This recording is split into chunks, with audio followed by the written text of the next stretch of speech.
नमस्कार दोस्तों, स्वागत है आप सभी का आपके आरोही यूट्यूब चैनल पर।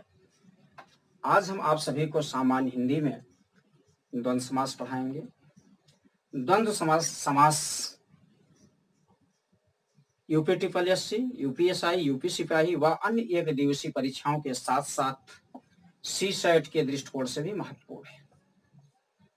इस उपयोगी टॉपिक को हम एक चार्ट फ्रेम में आपको बताने का प्रयास कर रहे हैं ताकि आप सहज ढंग से समझ सकें। अब प्रश्न उठता है कि द्वंद्व समास किसे कहा जाता है?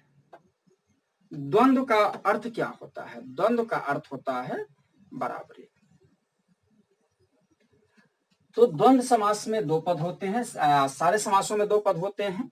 अब द्वंद्व समास में पूर्व पद और उत्तर पद दोनों पद प्रधान होते हैं। आप देखिए, ये पूर्व पद है, जिसको आप प्रथम पद कहते हैं, इसको प्रथम पद कहते हैं, और उत्तर पद को द्वितीय पद कहते हैं। दोनों पद प्रधान होते हैं और दोनों पदों को जोड़ने वाले समुच्चय बोधक शब्दों का लोप होता है। शब्दों का लोप होता, चिन्हों का नहीं, ध्यान रखिएगा। जब उसका विग्रह करते हैं, द्वंद्व समास का विग्रह करते हैं, तो उनके बीच में वह समुच्चय बोधक शब्द या योजक शब्द और अथवा या ये सब आ जाते हैं। अब प्रश्न उठता है, द्वंद्व समास के भेद कितने होते हैं? द्वंद्व समास के तीन भेद होते हैं: इतरेतर द्वंद्व समास, समाहार द्वंद्व समास, विकल्पक द्वंद्व समास। इस प्रकार से द्वंद्व समास के तीन भेद होते हैं।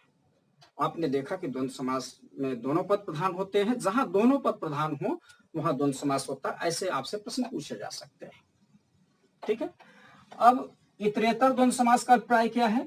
इतरेतर द्वंद्व समास का अभिप्राय होता है कि दोनों पदों की प्रधानता के साथ साथ इनका स्वतंत्र अस्तित्व भी होता है।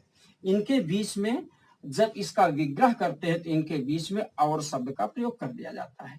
जैसे एक शब्द अन्य जल है, ध्यान रखिए, इसमें बीच में ये योजक चिन्ह है, अन्य और जल के बीच में।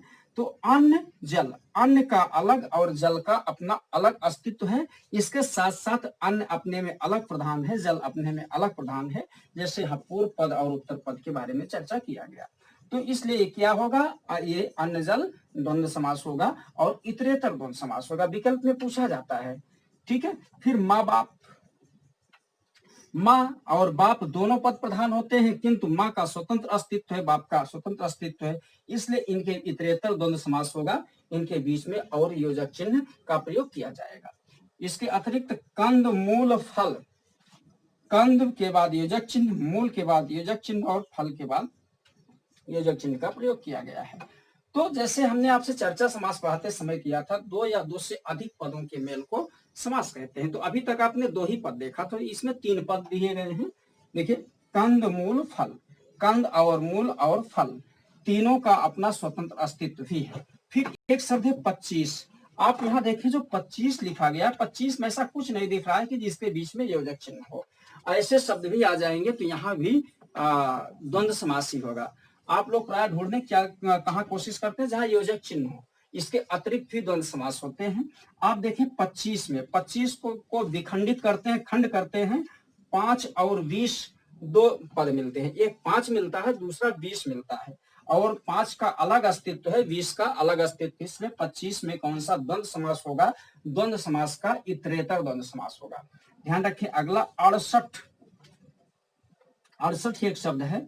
8 और 60, 8 अपने में अलग अस्तित्व रख रहा है, 60 अपने में अलग अस्तित्व रख रहा है। इसका विग्रह करते समय यहाँ योजक शब्द और का प्रयोग कर दिया जाता है। अब एक शब्द घनघोर, ठीक है। घनघोर शब्द एक ही में दिया गया है, यहाँ बीच में योजक चिन्ह का प्रयोग नहीं किया गया है। जब इसका विग्रह करते हैं, घन और घोर, घन मीन्स बादल, घोर मीन्स स्वर। घोर का मतलब होता है स्वर, ठीक है। तो यहाँ घन और घोर का अपना स्वतंत्र अस्तित्व है, इसलिए घनघोर में इतरेतर द्वंद्व समास होगा। अब इसके बाद हरिहर शब्द, हरि और हर, हर का अपना अलग और हर का अपना अलग अस्तित्व है, इसलिए यह कैसा समास होगा? इतरेतर द्वंद्व समास होगा। इसलिए आपने देखा कि दोनों पद प्रधान होते हैं, दोनों को पदों के बीच में योजक शब्द का लोप होता है, उसके जगह पर योजक चिन्ह का प्रयोग किया जाता है। फिर इसके बाद अगला द्वंद्व समास इसी में जो है समाहार द्वंद्व समास। समाहार द्वंद्व समास का अभिप्राय होता है समूह, समाहार का काय होता है एक समूह। आप देखें कि यहाँ दो पद हैं, भला और बुरा। तो भला और बुरा, अब आप ऐसे भी कह सकते हैं समाहार समास वहां होता है जहां एक ही प्रकार के कई शब्द होते हैं, या आप ऐसे भी कह सकते हैं जिस जगह पर आदि और इत्यादि का प्रयोग किया जाता है, जैसे भला बुरा आदि। ठीक है, भला बुरा आदि। तो यहाँ भला बुरा, यहाँ आदि का प्रयोग किया। ऊंच नीच आदि, हाथ पांव आदि, हाथ के बीच में योजक चिन्ह, फिर पांव आदि, घर द्वार, ठीक है, आदि, नोन तेल आदि, बाप दादा आदि, ठीक है, बाल बच्चा आदि। इस प्रकार से यह समाहार समूह होता समास होता है। समाहार द्वंद्व समास होता है जहां पर एक समूह का उद्बोधन होता है या जहां पर आदि का प्रयोग किया जाता है। ठीक है, आइए अगला देखते हैं, विकल्पक द्वंद्व समास। विकल्पक द्वंद्व समास का अभिप्राय है जिसमें विकल्पों के चयन की छूट रहती है। दोनों पद की प्रधानता तो होती है ना, तो उसके अतिरिक्त यहाँ उसके बीच में या और अथवा का प्रयोग करने का चांसेस रहते हैं। जैसे थोड़ा बहुत, थोड़ा के बाद यहाँ एक शब्द दिया गया, थोड़ा दिया गया, ये जो चिन्ह फिर बहुत है। थोड़ा, या तो आपको थोड़ा चाहिए या तो बहुत चाहिए। फिर आज, या तो आज या तो कल, ये कैसा है, विकल्पक है, यहाँ विकल्प की बात की गई है, ध्यान रखिएगा। फिर घट बढ़, या तो घट सकता है या तो बढ़ सकता है, कैसा है, विकल्पक है। हानि लाभ, या तो हानि होगा या तो लाभ होगा।